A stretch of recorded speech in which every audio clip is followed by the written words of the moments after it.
एक बार की बात है, हर वर्ग के लोगों से भरे एक हलचल भरे शहर में माया नाम की एक युवा लड़की रहती थी।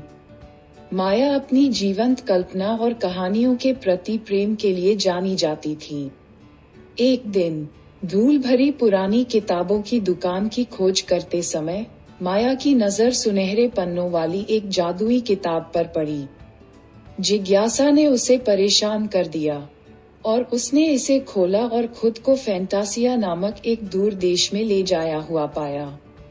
फैंटासिया में जानवर बात कर सकते थे और पेड़ मधुर धुन पर नृत्य करते थे। यह आश्चर्य और जादू से भरी दुनिया थी। माया इस असाधारण जगह का हिस्सा बनकर रोमांचित थी, इसके रहस्यों को उजागर करने के लिए उत्सुक थी।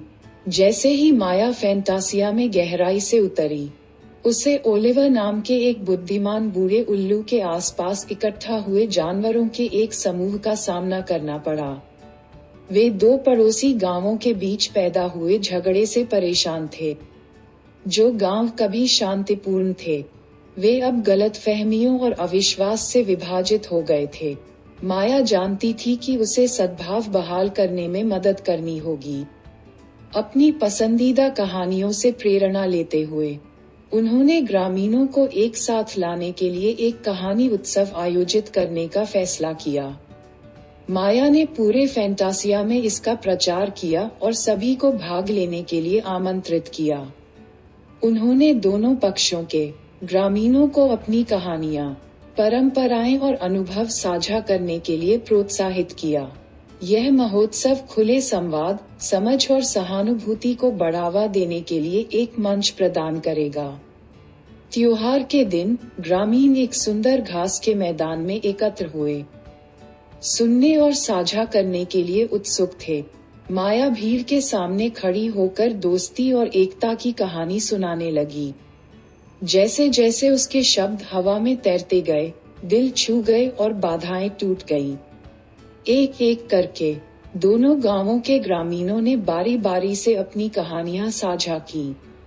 वे हंसे, वे रोए और उन्होंने उन सामान्य धागों की खोज की जो उन सभी को जोड़ते थे। मतभेदों का जश्न मनाया गया और डर की जगह नए सम्मान ने ले ली। कहानी कहने की शक्ति और वास्तविक मानवीय संबंध के माध्यम से त्योहार परिवर्तन के लिए उत्प्रेरक बन गया।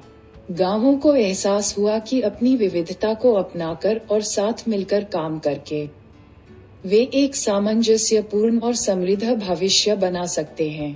फैंटासिया में माया की यात्रा समाप्त हो गई, लेकिन उसका प्रभाव बना रहा।